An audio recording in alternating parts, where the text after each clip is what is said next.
Low sugar நல்லது.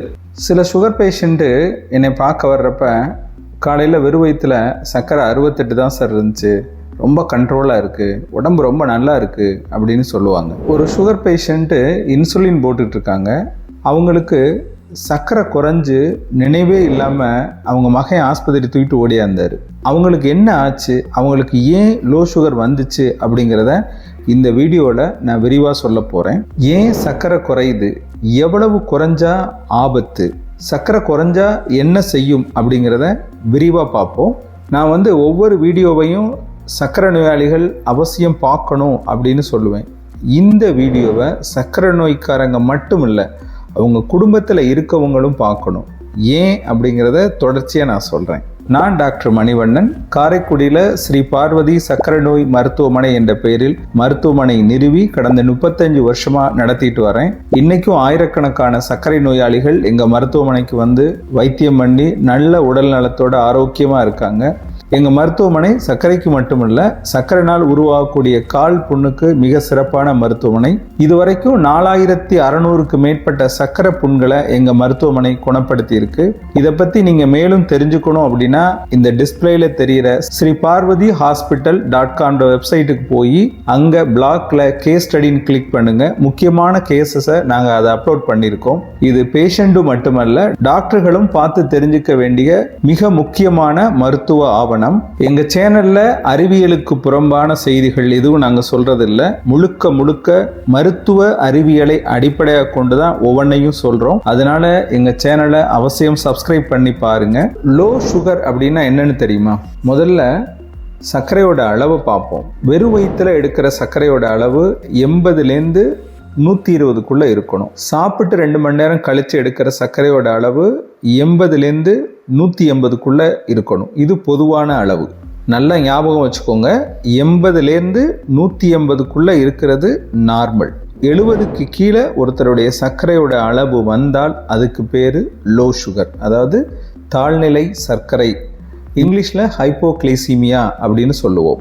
நிறைய sugar patient கமெண்ட்ல கேட்குற ஒரே கேள்வி, அதை சாப்பிடலாமா இதை சாப்பிடலாமா அப்படிங்கிறது.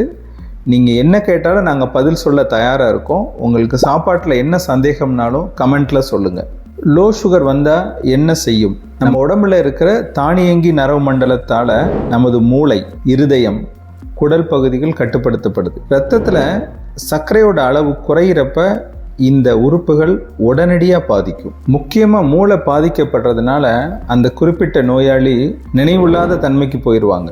அப்போ அவங்களுக்கு என்ன செய்யணும் அப்படிங்கிறதுக்காகத்தான் குடும்ப உறுப்பினர்கள் இந்த வீடியோவை பாருங்க அப்படின்னு நான் சொன்னேன். அப்போ தான் லோ சுகர்னா என்ன, அந்த சமயத்தில் அவங்களுக்கு நம்ம செய்ய வேண்டிய முதலுதவி என்ன அப்படிங்கிறது வீட்டில் உள்ளவங்க புரிஞ்சுக்க முடியும். அதற்கு ஏற்ப அவங்களுக்கு உடனே முதலுதவி செஞ்சு அவங்கள காப்பாற்ற முடியும். என்னுடைய 35 வருட அனுபவத்தை தொகுத்து நோய்களின் தாய் அப்படின்ற பேரில் ஒரு புத்தகம் எழுதியிருக்கிறேன். இந்த புத்தகம் உங்களுக்கு வேணும்னா இந்த டிஸ்பிளேல தெரிகிற நம்பருக்கு ஃபோன் பண்ணியோ அல்லது வாட்ஸ்அப்பில் மெசேஜ் பண்ணியோ கொரியர் மூலம் நீங்கள் இந்த புத்தகத்தை பெற்றுக்கொள்ளலாம். என்னுடைய நோய்களின் தாய் அப்படின்ற புத்தகத்தை கிருஷ்ணகிரியிலேருந்து திரு தீர்த்தகிரி அப்படிங்கிறவர் வாங்கி படிச்சுட்டு எனக்கு வாட்ஸ்அப்பில் ஒரு மெசேஜ் போட்டிருந்தார். சார், இந்த புத்தகம் மெடிக்கல் காலேஜில் நான் படித்து சர்க்கரையை பற்றி தெரிஞ்சுக்கிட்ட மாதிரி இருக்குது அப்படின்னு சொல்லி நீண்ட மெசேஜ் எனக்கு அனுப்பிச்சிருந்தாரு. ரொம்ப நன்றி சார். லோ சுகருடைய அறிகுறிகள் என்ன? கையெல்லாம் கொஞ்சம் நடுக்கம் வரும், உடம்பெல்லாம் ஜில்லுன்னு ஆகும், திடீர்னு மயக்கம் வரும், படபடப்பு இருக்கும், சிலருக்கு திடீர்னு ஒரு தலைவலி வரும், மயக்கம் வந்துடும், நினைவே இல்லாமல் கூட மயங்கி விழுந்துருவாங்க. சில பேருக்கு இந்த அறிகுறிகள் இருக்கும், பல பேருக்கு அறிகுறியே இருக்காது. இந்த அறிகுறிகள் வந்துருச்சுனாலே அவங்களுக்கு லோ சுகர் அப்படின்னு பொருள். சுகரை செக் பண்ணி பார்த்தீங்கன்னா 70க்கு கீழே இருக்கும். அவங்க பெரும்பாலும் சுயநினைவை இழக்க மாட்டாங்க, ஏன்னா உடனே அதுக்கு மாற்றா என்ன செய்யணும் அப்படின்னு அவங்களுக்கு தெரியும். பல பேருக்கு அறிகுறிகளே தெரியாது, அதனால திடீர்னு மயக்கம் போட்டு விழுந்துருவாங்க. லோ சுகருக்கு காரணம் என்ன? சரியான நேரத்தில் சாப்பிட்றதில்ல.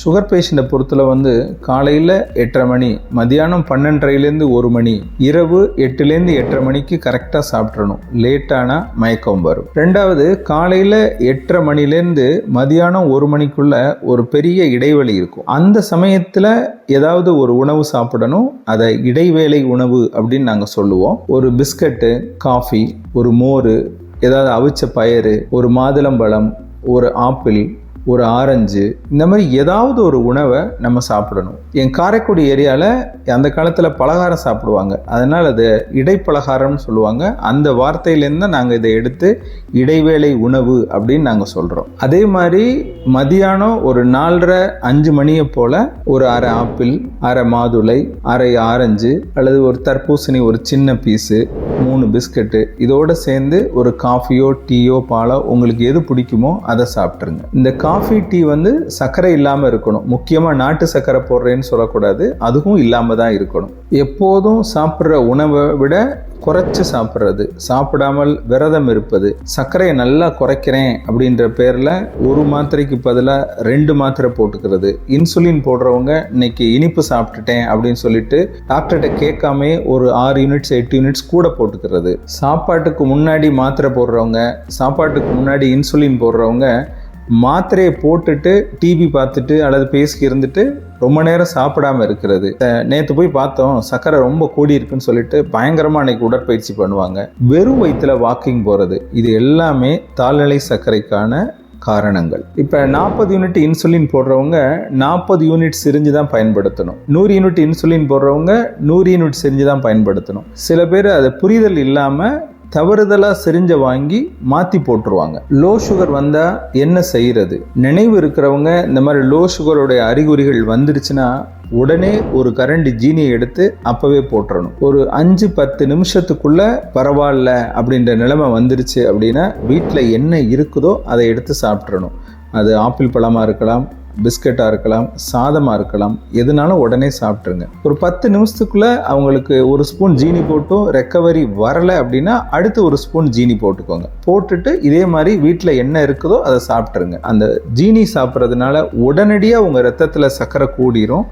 அடுத்து ஒரு அரை மணி நேரத்தில் மறுபடியும் குறையாமல் இருக்கிறதுக்கு என்ன இருக்கோ அதை சாப்பிட்டீங்கன்னா அடுத்த அரை மணி நேரம் 3/4 மணி நேரத்துக்குள்ள மேற்கொண்டு சர்க்கரை குறையாது. சில பேருக்கு நீண்ட நாள் சர்க்கரை இருந்து கட்டுப்பாட்டில் இல்லாமல் இருந்து நரம்பு மண்டல பாதிப்பு இருந்தால் அவங்களுக்கு அறிகுறிகளே தெரியாது. திடீர்னு மயக்கம் போட்டு விழுந்துருவாங்க. சர்க்கரையை செக் பண்ணி பார்த்தீங்கன்னா 70-60 அந்த மாதிரி இருக்கும். அவங்கள இமீடியட்டாக ஆஸ்பத்திரிக்கு கொண்டுட்டு போயிடணும். அவங்களுக்கு சர்க்கரையை கரைச்சி கொடுக்குறேன், வாயில் தண்ணி கொடுக்குறேன், பால் கொடுக்குறேன் அப்படின்னு சொல்லிட்டு அவங்க உயிருக்கு நீங்களே ஆபத்தை ஏற்படுத்தக்கூடாது. நீங்கள் போகிறதுக்கு முன்னாடி ஒரு சின்ன வேலை செய்யலாம். என்ன பண்ணலான்னா, உதட கொஞ்சம் முன்னாடி எடுத்துட்டு பல்லுக்கும் அந்த உதட்டுக்கும் இடைப்பட்ட பகுதியில் கூட இருக்கிறவங்க பதட்டப்படக்கூடாது. சர்க்கரையை நல்லா ஒரு சின்ன கிண்ணத்தில் கரைச்சிட்டு சொட்டு சொட்டா, மொத்தமாக கொடுத்துடக்கூடாது, சொட்டு சொட்டா இந்த உதட கொஞ்சம் முன்னாடி இழுத்துட்டு இந்த உதட்டுக்கும் பல்லுக்கும் இடையில சொட்டு சொட்டா விட்டுக்கிட்டே வாங்க. சில பேர் ஒரு 10 சொட்டு 15 சொட்டு 20 சொட்டு போகும்போதே முழிச்சிருவாங்க. வீட்டில் என்ன உணவு இருக்கோ அதை சாப்பிட சொல்லுங்கள். அதையும் மீறி அவங்களுக்கு நினைவே வரலைன்னா கட்டாயம் ஆஸ்பத்திரிக்கு கூட்டிகிட்டு போயிருங்க. இந்த லோ சுகர் வரக்கூடாதுன்னா நான் முதல்ல சொன்னபடி சரியான நேரத்துக்கு சாப்பிடுங்க. காலையில் 8 to 8:30, மதியானம் 12:30 to 1, இரவு 8 to 8:30. இடைவேளை உணவு பற்றி நான் ஏற்கனவே சொல்லியிருக்கோம். இடைவேளை உணவை கட்டாயம் சாப்பிடணும். மாத்திரை இன்சுலின் அளவை டாக்டருடைய அனுமதி இல்லாமல் எக்ஸ்ட்ரா எதுவும் போட்டுக்காதீங்க, சாப்பிடாதீங்க.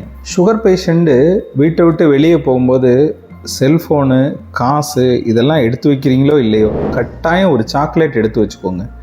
1 மணிக்கு நான் வீட்டுக்கு வர முடியாது, வெளியிலையும் சாப்பிட முடியாத சூழல் இருக்குது அப்படின்னாலே யோசிக்கவே வேணாம், 1 மணிக்கு ஒரு சாக்லேட் எடுத்து வாயில் போட்டுருங்க. இந்த புரிதல் உங்களுக்கு எல்லாருக்குமே இருக்கணும். எங்கள் ஆஸ்பத்திரிக்கு வர்ற ஒவ்வொரு நோயாளிக்கும் இந்த டேப்லெட்ஸை நாங்கள் இலவசமாகவே கொடுத்துருவோம்.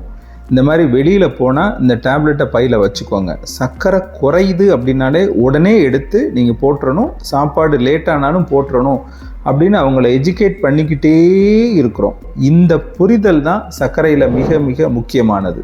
சர்க்கரை இருக்கிற குழந்தைகள் இருக்காங்களா, இன்சுலின் போட்டுக்கிட்டு இருப்பாங்க, அவங்களுக்கும் அந்த புரிதலை நம்ம உருவாக்கணும்.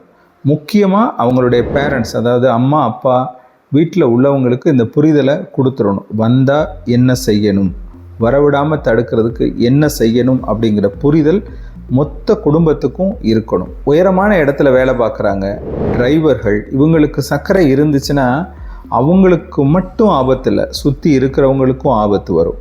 இப்போ டிரைவர் வண்டி ஓட்டிட்டு போகிறாரு, என்னால் 1 மணிக்கு சாப்பிட முடியலை அப்படின்னா அவருக்கு 1:30 மணிக்கு மயக்கம் வந்துடும். அதனால் அவர் அந்த 1 மணிக்கே எனக்கு சர்க்கரை இருக்குது, எனக்கு மயக்கம் வந்துடும்ன்றதுக்காக சாப்பாடு லேட் ஆகும் அப்படின்னு தெரிஞ்சாலே நம்ம 1 மணிக்கு சாக்லேட் ஒன்று எடுத்து போட்டுக்கிறது ரொம்ப நல்லது. அதனால் வண்டி ஓட்டுற எல்லா டிரைவரும் சர்க்கரை இருந்தால் மாத்திரையும் முக்கியம், செல்ஃபோனும் முக்கியம், ஒரு சாக்லேட்டும் முக்கியம். லோ சுகரை பற்றி நிறைய சொல்லிட்டேன். இப்போ ஒரு அம்மாவை தூக்கிட்டு வந்தாங்கன்னு ஆரம்பத்தில் சொன்னேன்ல, அவங்கள பற்றி சொல்கிறேன். அவங்களுக்கு சர்க்கரை குறையலை அப்படின்றதுக்காக 40 யூனிட் இன்சுலின் எழுதி கொடுத்துருந்தோம். அவங்க முறையாக சிகிச்சைக்கே வர்றதில்ல. சர்க்கரையை அவங்களா பார்த்துக்கிட்டு ஊசியோட அளவை அவங்களா மாற்றி போட்டுக்கிடுவாங்க. இதான் நடந்துக்கிட்டே வந்துச்சு. அப்புறம் அவங்க 28 யூனிட் நாங்கள் எழுதி கொடுத்தோம். சர்க்கரை குறையலைன்றப்ப அவங்களா 32 போடுறாங்க, 36 போடுறாங்க, 40 வரைக்கும் போயிட்டாங்க. அதுக்கு மேலே அந்த சிரிஞ்சில் எடுக்க முடியாது. உடனே இவங்க என்ன செய்கிறாங்க, சர்க்கரையை பார்க்குறாங்க. சர்க்கரையோட அளவு அப்போவும் 300 400 அந்த மாதிரி இருக்குது. அப்படின்னோடனே ஒரு மெடிக்கல் ஷாப்புக்கு போகிறாங்க. போயிட்டு எனக்கு சர்க்கரை குறையலைங்க, இதை விட பவரான இன்சுலின் வேணும் அப்படின்னு சொல்கிறாங்க. அந்த கடைக்காரர் என்ன செய்கிறாரு, இதை விட பவர்னா 100 யூனிட்டில் இருக்குமா, அது வேணால் போடலாம், ஆனால் உங்கள் டாக்டர்கிட்ட போய் எழுதி வாங்கிட்டு வாங்கன்னு அழகாக சொல்லிட்டார். இவங்க அதை மனசுக்குள்ளே வச்சுக்கிட்டாங்க. 100 யூனிட் இருக்கு அப்படின்றத மனசில் வாங்கிக்கிட்டாங்க. அதோட அந்த கடையில் தரமாட்டாங்கன்னு தெரிஞ்சு போச்சு. இன்னொரு கடைக்கு போகிறாங்க. அங்கே போய் இதில் 100 யூனிட் இன்சுலின் எனக்கு வேணும், டாக்டர் சீட்டை கொண்டு வர மறந்துட்டேன் அப்படின்னு சொன்னோடனே அந்த கடையில் சரி நம்பி 100 யூனிட் இன்சுலினையும் 100 யூனிட் சிரிஞ்சையும் கொடுத்துட்டாங்க. அதை வாங்கிட்டு வீட்டுக்கு போகிறாங்க. அடுத்த நாள் காலையில் அதில் 40 வரைக்கும் போட்டு தான் குறையிலையே அப்படின்னு நினச்சிட்டு அதை 50 வரைக்கும் எடுத்து போடுறாங்க. அதாவது 100 யூனிட் அப்படிங்கிறது இதை விட 2.5 மடங்கு அளவு ஜாஸ்தி. அப்போ நாள் 40 யூனிட் போட்டவங்க அதை விட பல மடங்கு அளவுள்ள மருந்தை எடுத்து போட்டுட்டாங்க. அவங்களுடைய சர்க்கரையோட அளவு ரொம்ப குறைவாக இருந்துச்சு. அவங்கள ஹாஸ்பிட்டலில் அட்மிஷன் போட்டு முதலுதவி எல்லாம் பண்ணி ஒரே நாளில் அவங்களுக்கு ஃபுல் ரெக்கவரி வந்துடுச்சு. வந்த பின்னாடி தான் ஏன் நடந்துச்சு அப்படின்னு ஃபுல்லாக அவங்கள்ட்ட டீட்டெயில் ஹிஸ்ட்ரி எடுக்கிறப்ப இந்த விஷயம் எங்களுக்கு தெரிய வந்துடுச்சு. அப்புறம் அவங்க ஃபேமிலி எல்லாரையும் கூப்பிட்டு வச்சு உட்கார வச்சு இதை சொன்னோம், இந்த மாதிரி எங்கெங்கே தப்பு நடந்திருக்குன்னு சொல்லி. அதுக்கு முன்னாடி அந்த அம்மா இனிமேல் நான் செய்ய மாட்டேன் சார் அப்படின்னு சொல்லிட்டு நான் கரெக்டாக வந்துடுறேன் சார் அப்படின்னு சொல்லிட்டு போனாங்க. அன்னையிலேருந்து இன்னைக்கு வரைக்கும் முறையாக 2 மாதத்துக்கு ஒருக்க வர்றாங்க. அவங்க சர்க்கரையோட அளவும் கட்டுப்பாட்டில் இருந்துச்சு. அதுக்கு பின்னாடி அவங்களுக்கு மயக்கமோ லோ சுகரோ வரலை. நம்ம வீடியோக்கள் தொடர்ச்சியாக சர்க்கரையை குறைக்கிறதுக்கு தான் கொடுக்குறோம். அதே நேரத்தில் அது நார்மலை விட கீழே போயிடக்கூடாது. அப்படி போனால் என்னென்ன செய்யும், அதோட விளைவுகள் என்ன, அப்படி வந்தால் நம்ம உடனே செய்ய வேண்டியது என்ன அப்படிங்கிறதுக்காக தான் இந்த வீடியோவை நான் உங்களுக்கு கொடுத்துருக்குறேன். சுகர் குறையிறது நல்லது தான், ஆனால் அதுவே நார்மலுக்கு கீழே போயிடக்கூடாது. ரொம்ப எச்சரிக்கையாக இருங்க. இந்த வீடியோவை இன்னொரு தடவை கூட பாருங்கள். சர்க்கரைக்கு தேவை தொடர் சிகிச்சை தான். இந்த வீடியோவோட ஃபர்ஸ்ட் கமெண்ட்டில் தமிழ்நாட்டின் தலை சிறந்த 2வது மருத்துவமனை அப்படிங்கிற வீடியோ இருக்குது. போய் அதையும் பார்த்து தெரிஞ்சுக்கோங்க. அக்கறை காட்டினால் சர்க்கரை குறையும். நன்றி.